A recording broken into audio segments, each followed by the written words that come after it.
গতকালকে রাতে ওসমান হাদি সিঙ্গাপুরের একটি হাসপাতালে শেষ নিঃশ্বাস ত্যাগ করেছেন।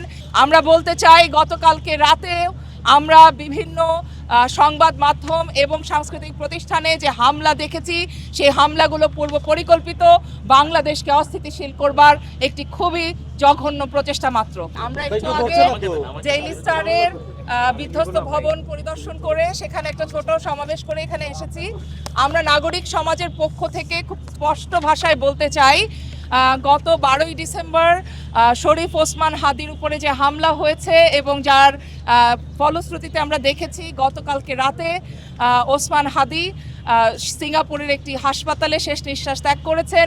এই হত্যাকাণ্ডের তদন্ত, বিচার এবং অপরাধীদের গ্রেফতার করতে হবে, অবিলম্বে তাদেরকে গ্রেফতার করতে হবে। এবং যেহেতু এতদিনেও সেই অপরাধীদেরকে ধরা হয়নি, বরং উল্টোপাল্টা নানান মানুষকে ধরা হচ্ছে এবং নানান ধরনের খামখেয়ালি কাজ আমরা দেখতে পাচ্ছি, যা রাষ্ট্রের কাছে আমরা আশা করি না।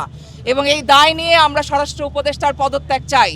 আমরা বলতে চাই গতকালকে রাতে আমরা বিভিন্ন সংবাদ মাধ্যম এবং সাংস্কৃতিক প্রতিষ্ঠানে যে হামলা দেখেছি, সেই হামলাগুলো পূর্ব পরিকল্পিত, বাংলাদেশকে অস্থিতিশীল করবার একটি খুবই জঘন্য প্রচেষ্টা মাত্র। এবং এই জঘন্য প্রচেষ্টার সাথে যারা যুক্ত ছিলেন, আমরা মনে করি তাদেরকেও খুঁজে বের করা এবং দৃষ্টান্তমূলকভাবে তাদেরকে খুঁজে বের করে তাদের বিরুদ্ধে তদন্ত এবং বিচার প্রক্রিয়া তাদেরকে আনতে হবে। এবং আমরা দাবি জানাই আমাদের বাংলাদেশের সকল নাগরিকের পক্ষে, আমরা সকল সংবাদ মাধ্যমের কাছে দাবি জানাই, আপনারা দয়া করে গণমাধ্যমের উপরে এই হামলাকে এর বিরুদ্ধে দাঁড়ান, এর প্রতিবাদ করুন। কারণ আজকে যদি আপনাদের মনে হয় যে আজকে প্রথম আলো, ডেইলি স্টার কিংবা ছায়ানট আক্রান্ত হলে আপনাদের সুবিধা, আপনাদেরকে জানিয়ে দিতে চাই এই প্রতিশোধ পরায়ণতা কোনোভাবেই কোনো মানুষকে এই প্রতিশোধের আগুন থেকে বেঁচে থাকতে দেবে না। সুতরাং আপনারা এখনই প্রতিবাদ করুন, এর বিরুদ্ধে দাঁড়ান। আমরা এই নাগরিক সমাজের পক্ষ থেকে প্রত্যেক রাজনৈতিক দলের কাছে আহ্বান করি, দেশের আজকে খুবই একটি জটিল সময়। এই সময়ে আপনারা জনগণকে, নাগরিকদেরকে শান্ত থাকার পরামর্শ দিন, তাদেরকে শান্ত থাকতে, তাদেরকে শান্ত রাখতে সচেষ্ট হন।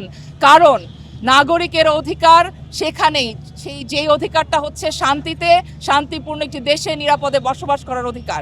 সেই অধিকার রাজনৈতিক দলগুলো তাদের সমর্থক এবং তাদের যে রাজনৈতিক কর্মী আছে তাদের মাধ্যমে বাংলাদেশের শান্তি শৃঙ্খলা পরিস্থিতি রক্ষা করার ক্ষেত্রে গুরুত্বপূর্ণ ইতিবাচক ভূমিকা রাখবেন, সেটাই আমরা নাগরিক সমাজের পক্ষ থেকে আশা করি।